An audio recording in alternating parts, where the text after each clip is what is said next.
BBM. Tagal mong magsalita. Tuloy mo.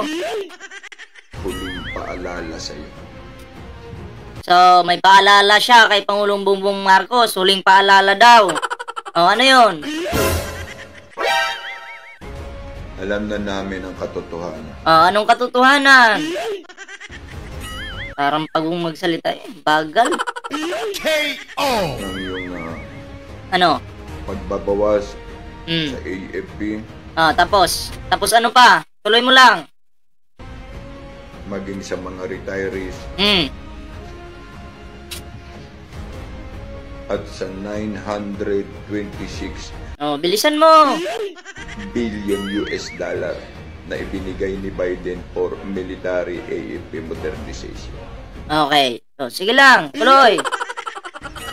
We're warning you again for the last. Si PBB may winawarningan. Ang isang tao na to, winawarningan po ang ating mahal na Pangulo.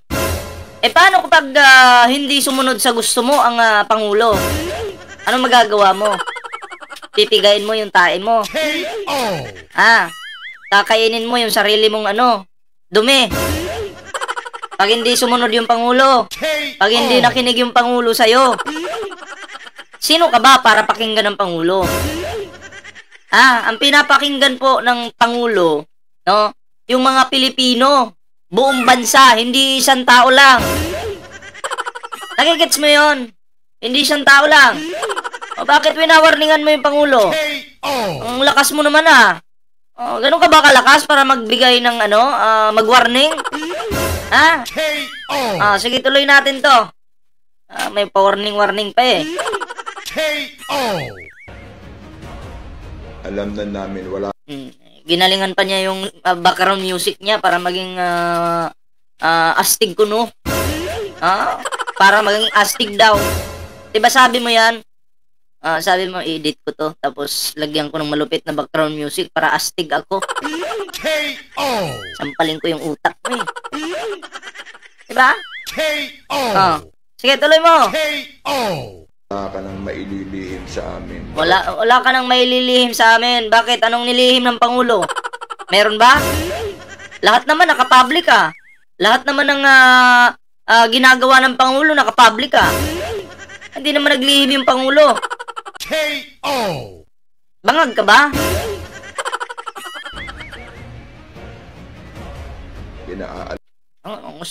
Ang astig ng background music ni Lolo Lolo! Astig naman ang background music mo. Marunong ka. Sino nag-edit niya? Ikaw lang. Tatawa ko dito. Para magmukha silang cool, para magmukha silang astig, para magmukha silang nakakatakot kuno, kakapit sa background music. Ganun yun Galawan po yan ng mga alam nyo na, may something sa dito. Yan. Tuloy. Alalahanan ka lang namin. Pinapaalalahanan ka lang namin. Bakit? Anong paalala mo? Ano meron? Na andito kami upang ipagtanggol ang taong bayan at ang mga mahal namin sa buhay. Teka, bakit may pagtatanggol yung taong bayan? Wala namang gulo Kanino mo ipagtatanggol? Kung sa China siguro, matutuwa kami sa iyo. Diba? Oo. Ganun yun. Pero, kami, taong bayan, ipagtatanggol mo. Pagtatanggol mo? Bakit? Wala namang nanganganib na ba? Wala namang panganib Wala namang giyera, diba? Kanino mo ipagtatanggol? Kanino? Yung pamilya mo, wala namang nang-aapi. Wala namang nanggugulo. Well, pamilya mo yun, pero ang tanong ko lang, may nanggulo ba sa pamilya mo? Kanino mo ipagtatanggol? Sino bang nang-away? Kasi upakan natin. Kasi kung may nang-away sa pamilya mo, tutulong kami. Diba? Tutulungan ka namin, pagtatanggol namin yung pamilya mo. Kung may nang-away. Sa taong bayan naman, wala naman akong alam na ginugulo yung bansa eh. Diba? Wala. Mapayapa naman ngayon. Oh. Eh, klaruhin mo sino yung nang gugulo para isa kami sa tutulong, no? Magkakaisa kami para tulungan yung pamilya mo. Depensahan ka. Ganon. Pinaaalalahanan lamang kita. Bakit? Anong mali ng Pangulo para paalalahanan mo? Ha? Anong mali ng Pangulo? Anong mali ng Pangulo? Pakisagot ng tanong. Tanong ko. Sige nga. Kasi ano eh, nakaduda eh, di ba? May ginawa bang malaking krimen yung ating mahal na Pangulo para paalalahanan mo? Di ba? Na ang Association of Retirees Officers and Enlisted Personnel ay nakahanda maging ang active at ang PNP. Nakahanda daw po ang PNP na maging unactive.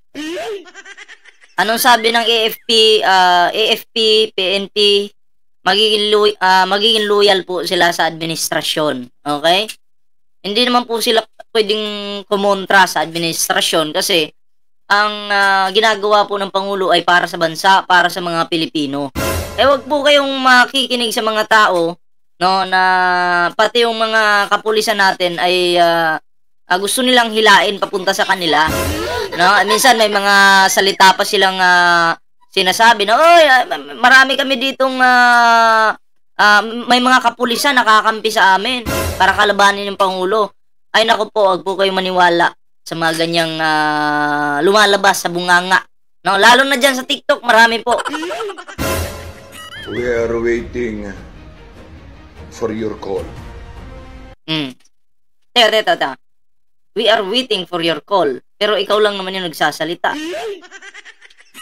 Kasi sabi ko nga mga pre, no, ang pinapakinggan po ng ating mahal na Pangulo, yung mga Pilipino. Okay? Hindi lang po iisang tao. Etong nagsasalita po dito, isang tao lang po eh. 'Di ba? Oo, matindi pa tong tao na to kasi poprotektahan daw niya yung mga Pilipino. Bakit? Bakit mo kami poprotektahan? Wala namang giyera. 'Di ba? Wala namang gulo, mapayapa naman yung pamamahala ng Pangulo ngayon. Bakit mo poprotektahan?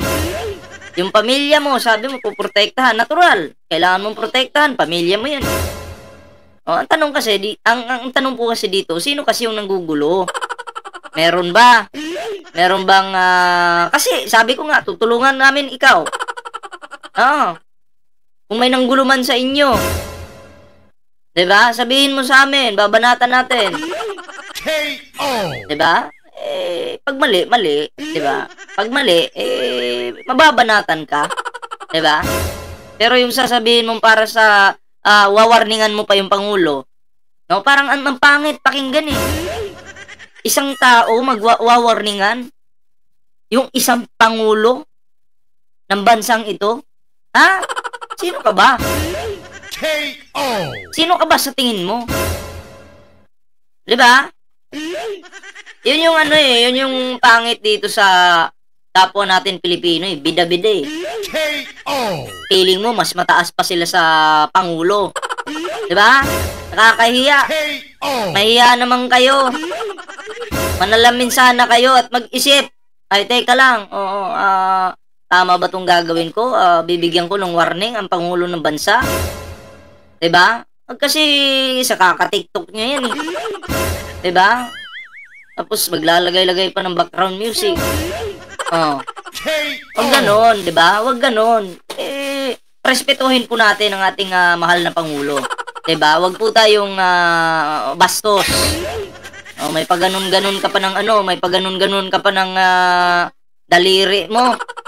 Kulang na lang kung nandyan sa harapan mo yung Pangulo, duruin mo eh. Ikaw Pangulo winawarningan kita, kulang na lang ganon eh. Kung nasa harapan mo siguro yung Pangulong Bongbong Marcos, ay nako, babastusin o mababastos. Diba? Kasi baka naman yung tingin mo sa sarili mo mas mataas pa po sa sa kay PBBM. Diba? So yun yung yun yung pangit dito sa mga ganitong klaseng tao, no. Tumatandang paurong yung pag-iisip. Diba? So maipapayo ko lang sa'yo, wag kang magbida-bida. Oo. Pwede ka naman magbigay ng reaksyon, no? In a nice way. Hindi yung may pa-warning ka pa eh. 'Di ba? Oo, kaya yung mga babanat din sa'yo, tanggapin mo yan. Ha? Hindi mo narespeto yung Pangulo. Natural. Pag may nag-react, nakakita sa video mo, asahan mo, babalik sa'yo yan. Ganun lang naman yun eh. Pero kung maganda, kahit ikikritik mo yung ating mahal na Pangulo, pero okay naman, walang kabastusan, re-respetuhin ka pa rin. Pero sa pa-warning mo na yan, ang tanong ko sa'yo, sino ka ba? Diba? So, yun lang po, no, yung ating reaction ngayon. Kayo nang humusga sa taong yan. Baka mas mataas pa po sa Pangulo. Diba? So, yun lang po. Sa hindi pa po naka-share ng ating video, share nyo na po ito. Sa hindi pa nakasubscribe, mag-subscribe na po. Diba? Subscribe lang. Diba? Siyempre, huwag kalimutang i-follow ang ating Facebook page at TikTok. No? Kasi meron po tayong Facebook at TikTok. Kung ano po yung pangalan natin dito sa YouTube, ganun din po sa TikTok. Ballpoint Man 2.0. Ayan. So, once again, mga pre, share nyo yung video na to. Mag-like na. Like. Ayan. Oo. At syempre, sa mga bagong subscriber, maraming salamat po. Mag-subscribe ka na kung hindi ka pa nakasubscribe. So, yun lang mga pre, yung ating video. Ingat po kayong lahat and bye-bye.